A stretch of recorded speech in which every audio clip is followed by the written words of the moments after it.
Hello दोस्तों, polytechnic info के online platform पर आप सभी का हार्दिक स्वागत है। और आज की इस वीडियो में हम बात करने वाले हैं आपके रीवैल्यूएशन फॉर्म को लेकर, यानी रीचेक का जो जिसको बोला जाता है रीचेक का फॉर्म, वह कब आने वाला है, कौन कौन लोग इसको अप्लाई कर सकते हैं, क्या अप्लाई करने पर नंबर बढ़ेगा। तो सारी चीज़ों के बारे में हम डिस्कस करने वाले हैं। कितनी फीस कटेगी आपकी, कैसे आपको अप्लाई करना है, सारी चीज़ों के बारे में इस वीडियो में हम डिस्कस करेंगे।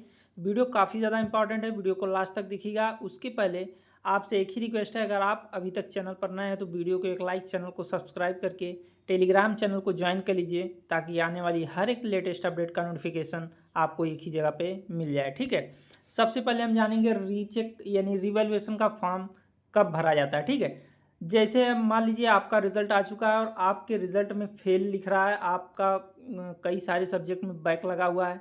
ठीक है, ईयर बैक आपका लग गया है और ईयर बैक लग गया है, उसी के साथ साथ ग्रेस मार्क भी आपका आ गया है।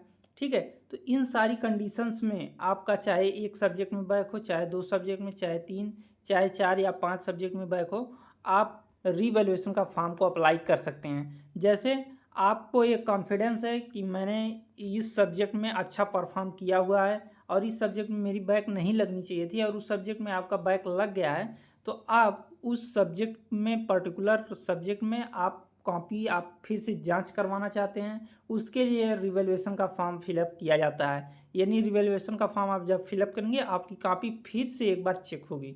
ठीक है, दूसरे एग्जामिनर चेक करेंगे और फिर से एक बार पुनर्मूल्यांकन होगा उसका, जो भी आप लिखे रहेंगे। अगर आपको कॉन्फिडेंस है कि आपने अच्छा किया हुआ, तो आप रीचेक के फॉर्म को ज़रूर फिलअप करिए। ठीक है, रीचेक का फॉर्म फिलअप करने के बाद आप देखिए कौन कौन लोग इसको अप्लाई कर सकते हैं। मैंने बताया ही, जितने लोगों का बैक लगा हुआ है, ईयर बैक लगा हुआ है और जितने बच्चे का ग्रेस लगा हुआ है, सभी लोग भर सकते हैं। लेकिन मैं ग्रेस मार्किंग वाले बच्चों को यही एडवाइस देना चाहूँगा कि ग्रेस मार्क से आपको कोई भी नुकसान नहीं है। ठीक है, ग्रेस मार्किंग मिला हुआ है, आप ग्रेस मार्किंग से ही संतुष्ट रहिए, रिवैल्यूएशन का फॉर्म मत डालिए। लेकिन आप अगर बहुत ज़्यादा अगर आप कॉन्फिडेंस में हैं, तो आप भर सकते हैं ग्रेस मार्क हटाने के लिए। ठीक है, बाकी बात करेंगे इसको भरा कैसे जाता है। आपको बीटीयूपी की ऑफिशियल वेबसाइट पे जा करके वहाँ से आपको एक लिंक मिलेगा, अप्लाई फॉर रिवैल्यूएशन। वहाँ से जाके आपको enrolment number, date of birth डाल करके उसको ओपन करना है। ठीक है, उसके बाद उसमें सभी चीज़ें, तीन प्रोसेस उसका होता है। पहले आपको रजिस्ट्रेशन करना होता है, फिर फीस कटाना होता है, फिर फाइनल प्रिंट निकलता है। ठीक है, तो उसके बाद ओपन करने के बाद आपको रजिस्ट्रेशन करना है। रजिस्ट्रेशन सारी चीज़ें उसमें फिलअप होंगी, कौन सा ब्रांच है आपका, कौन सा इनरोलमेंट नंबर है, डेट ऑफ बर्थ है। ठीक है, कौन सा सब्जेक्ट में बैक लगा हुआ है, सारी चीज़ें उसमें फिल होंगी। ठीक है, उसके बाद आपको देखिए पेमेंट करना है। पेमेंट कितना लगता है, 500 रुपये पर सब्जेक्ट। यानी आपका मान लीजिए 5 सब्जेक्ट में बैक है, तो आप पाँचों सब्जेक्ट में आप बैक का फॉर्म फिलअप कर सकते हैं। अगर एक सब्जेक्ट में फिलअप करते हैं तो 500 रुपये आपका चार्ज लगेगा, दो में करेंगे तो 1000, तीन में करेंगे तो 1500।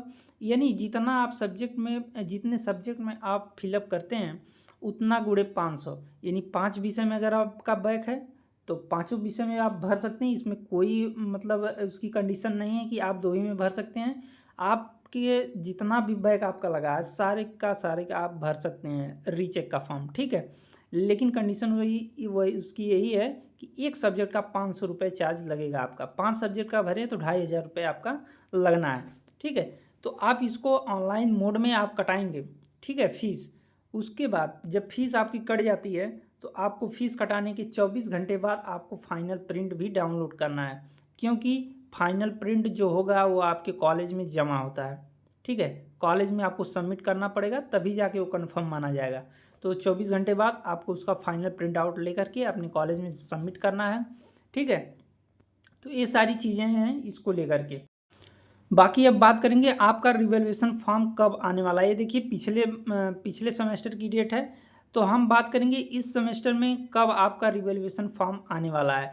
तो रिवैल्यूएशन फॉर्म देखिए, पिछली बार की बात करें तो आपका जब भी रिजल्ट आया था, उसके 2 से 3 दिन के अंदर ही आपका रिवैल्यूएशन या रीचेक का फॉर्म आ गया था। ठीक है, तो आप इस बार भी मान के चलिए 14 तारीख को आपका रिजल्ट आ चुका है, और आप ये मान के चलिए दो दो तीन दिन और ऐड करेंगे उसमें, तो 17 या 18 तारीख, इसी के मध्य आपका रिजल्ट, आपका जो रिवैल्यूएशन का फॉर्म है वो आ जाएगा। ठीक है, पॉलिटेक्निक इन्फो को आप जानते ही हैं, यहाँ पे जो भी अपडेट दी जाए सही और सटीक अपडेट दी जाती है। रिजल्ट को लेकर हमने सही अपडेट दिया था, सटीक अपडेट दिया था और बिल्कुल वह सही निकला और उसी दिन रिजल्ट आ गया। ठीक है, और रिवैल्यूएशन की भी डेट आपको मान के चलिए 90% है, 17 या 18 तारीख के आसपास आपको देखने को मिल जाएगा। ठीक है, 2 से 3 दिन के अंदर आपको देखने को मिल जाएगा। कैसे अप्लाई करना है, क्या किन किन चीज़ों का ध्यान रखना है, आपको मैं आगे बताता रहूँगा। तो चैनल पे आप लोग बने रहिएगा। ठीक है, अब दीजिए इजाज़त, आज के लिए इतना ही, मिलते हैं नेक्स्ट वीडियो में। Thank you.